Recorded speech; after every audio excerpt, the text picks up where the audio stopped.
আপনি আমাদের আইন দেখাচ্ছেন? এত সাহস? সাহস তো আমার চিরকাল একটু বেশি ছিল দাদা ভাই, সেটা তো সব থেকে বেশি তুমি ভালো করে জানো।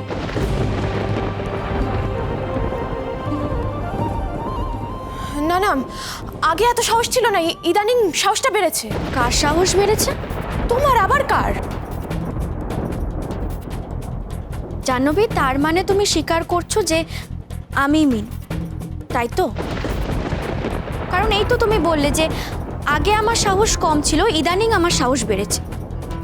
মোট কথা এই যে আমি মিন। না না, আমি আমি সেটা কখন বললাম? এই তো তুমি বললে, আমি তো সেটা নিজের কানে শুনলাম। তোমার কথার মানে তো এই দাঁড়ালো যে আমি মিনু। কথার খেলা? আপনি কথার খেলা খেলছেন? চিৎকার কেন করছো? তুমি জানো না চিৎকার করলে পুচকু ভয় পায়? ওই দেখো আবার কান্নাকাটি করছে। না শোনা, কাঁদে না, কিচ্ছু হয়নি। দিন আমার ছেলেটাকে আমায় দিন। এ কি করছো তুমি? ছেলেটাকে আরো কাঁদিয়ে দিচ্ছ কেন? ও ভয় পাচ্ছ তো, আমার কাছে দাও। সোনা, এসো আমার কাছে। না শোনা, কাঁদে না, তুমি না সোনা ছেলে। চলো আমরা বেরো করতে যাবো, চলো চলো। দাঁড়ান দাঁড়ান, আগে পুলিশ আসুক। পুলিশ না এলে এখান থেকে এক পা নড়বেন না। হ, ঠিক কইছো। এই মাইয়া কাড়াও, পুলিশরে আসতে দাও, তাইলেই বোঝা যাইবো যে কতটা দুধ আর কতটা জল। সবাই তো বুঝতেই পারতেছে যে তুমি আসলে একজন মিথ্যাবাদী। সবাই বুঝতে পারতেছে। পুলিশ আসুক, তখন পরিষ্কার দিব। এমন মজা? তুমিও আমায় পুলিশে ধরে দেওয়ার কথা বলছো? সবাই তো পুলিশে দেওয়ার কথা বলছে। আমার ক্ষমতা থাকলে আমি তো আপনাকে মেরেই ফেলতাম। মারো, আমি তো তোমার সামনেই দাঁড়িয়ে আছি, মারো আমায়। সেই ছোট্টবেলা থেকে তো অনেকবার আমার গায়ে হাত তুলেছ, আমি সবটা মুখ বুজে সহ্য করেছি, কিন্তু আর না। আমি কিন্তু আর কিছুই সহ্য করব না। হে রাধা মাধব, কি অনর্থ হচ্ছে! এসব তুমি আটকাও ঠাকুর, এসব তুমি আটকাও। ওই তো এসে গেছেন অফিসার। আসুন আসুন, ভিতরে আসুন। এই তো অফিসার, আপনারা এসে গেছেন। কি হয়েছে কি? আর কইবেন না স্যার, আর কইবেন না। এই যে মাইয়াটা, এই মাইয়াটার মুখশ্রী এক্কারে আমার মিনু মায়ের মতো হয়, এক্কারে। আমি মিনু অফিসার, সোমনাথ পালের স্ত্রী। না, ও মিনু নয়, আমার স্ত্রী নয়। আমার স্ত্রী কিছুদিন আগে মারা গেছেন। হ্যাঁ অফিসার, দেখুন না ওই যে মিনুর ছবি, আর তাতে মালাও পরানো রয়েছে, আপনি দেখুন।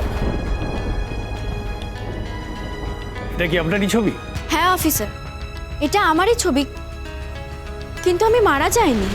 আমার স্ত্রী মারা গেছেন অফিসার, আমি নিজে তার সাক্ষী। সাক্ষী তো আমিও আছি। আমিও আছি সাক্ষী, আমিও। আমি নিজে গিয়ে আমার স্ত্রীর দাহ সৎকার করেছি। অফিসার, অফিসার আপনি কিছু করুন।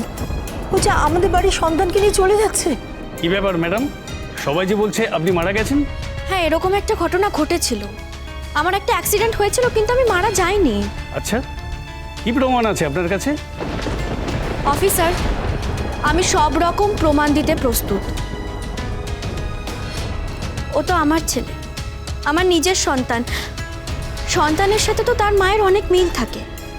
প্রয়োজন পড়লে আপনারা পরীক্ষা করিয়ে দেখতে পারেন আমার সাথে আমার ছেলের সেসব মিল আছে কিনা। দেখুন অফিসার, ও আমার ছেলে, ওকে আমি না নিয়ে এই বাড়ি থেকে কোথাও যাব না। ও আমারও ছেলে, ওকে আমিও ছাড়বো না। দেখুন, বেবি ক্লেম নিয়ে ম্যাটারটা আপনারা কোর্টে গিয়ে সলভ করুন। ততদিন পর্যন্ত মৃন্ময়ী দেবী এখানেই থাকুন।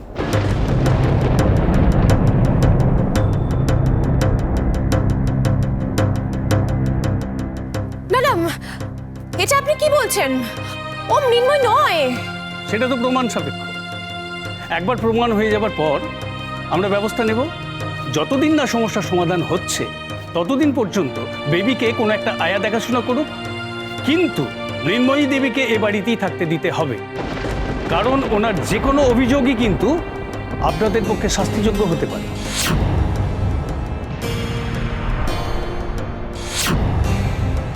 এসব কি বলছেন আপনি, বলুন তো? দেখুন, মিনু মারা গেছে, আমরা তাকে দাহ করে এসেছি। বারবার এক কথা বলে কি লাভ মিস্টার পাল? আমি তো সমস্যার সমাধান করে দিলাম। আপনারা ওইভাবেই থাকুন। দেখুন, আপনাদের দুপক্ষের অভিযোগ আমরা লিখে রাখছি, পরবর্তী পদক্ষেপ কিন্তু এর ভিত্তিতেই নেওয়া হবে। ঠিক আছে, আপনাকে অনেক ধন্যবাদ। Thank you. আমি বলেছিলাম না, একজন মায়ের কাছ থেকে তার সন্তানকে কেউ আলাদা করতে পারবে না, কখনো না।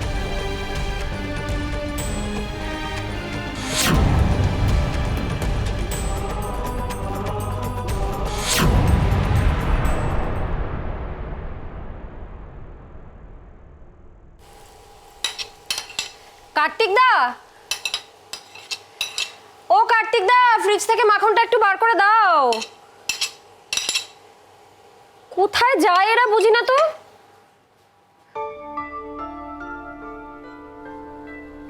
Thank you.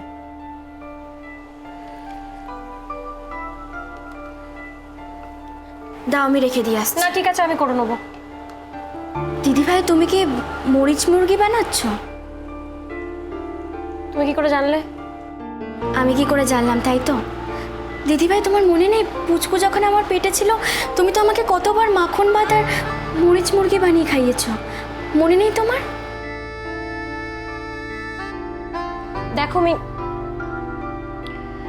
দেখো তুমি যেই হও, তোমাকে একটা কথা আমি বলি, তুমি একটু বোঝার চেষ্টা করো। হ্যাঁ, মানে তোমাকে এটা বুঝতে হবে যে সোমের ওয়াইফ মৃন্ময়ী পাল, বিখ্যাত মৃৎশিল্পী, মৃত, এটা তুমি যত তাড়াতাড়ি মেনে নেবে ততই মঙ্গল।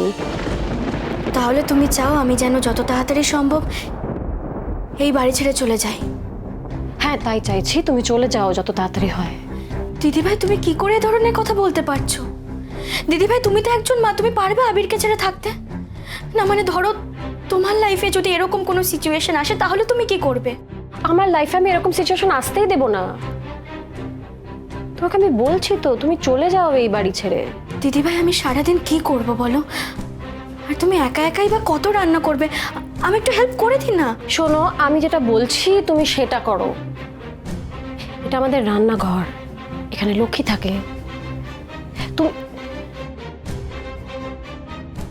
শোনো, আমরা এটা জানি যে তুমি মিনু নও, হ্যাঁ, তাই এটা নিয়ে কোনো খেলার চেষ্টা করো না। তুমি চলে যাও এখান থেকে।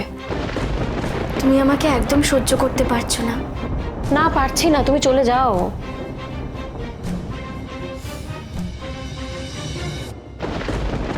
ভয় কিসে? হবে হবে। যদি পুড়ে যায়? দাও, আমি করে দিচ্ছি। না। কেন? দিয়া, তুমি তো কখনো ইস্ত্রি করোনি, তুমি পারবে না। দাও, আমি করে দিচ্ছি। একটা কথা বলছি, কিছু মনে করো না। আমি তো এবারই সবার ছোট। আসলে সত্যি কথা বলতে কি, বুঝতে পেরেছি। আচ্ছা ঠিক আছে, আমাকে বৌমনি ভাবতে হবে না।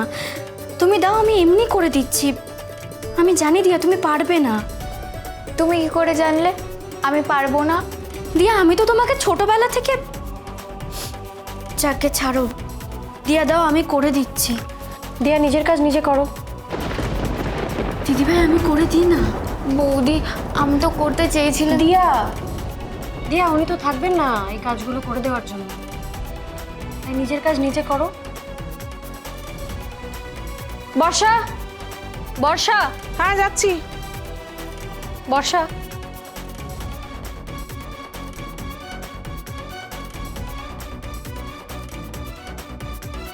দিদিভাই, আমি তাহলে পুজোর কাজ করি। তুমি কিছু খেয়েছো? মানে ব্রেকফাস্ট করেছো? হ্যাঁ, করেছি। আমি তাহলে মালাগুলো গেঁথে দিই। তুমি একটা কাজ করো, তুমি তোমার ব্যাগটা গুছিয়ে নাও, সব গুছিয়ে রেডি করে রাখো, ঠিক আছে? সিঁদুরের থালাটা কোথায় বর্ষা? মাকে সিঁদুরের থালা? মায়ের কাছে যাবো তো।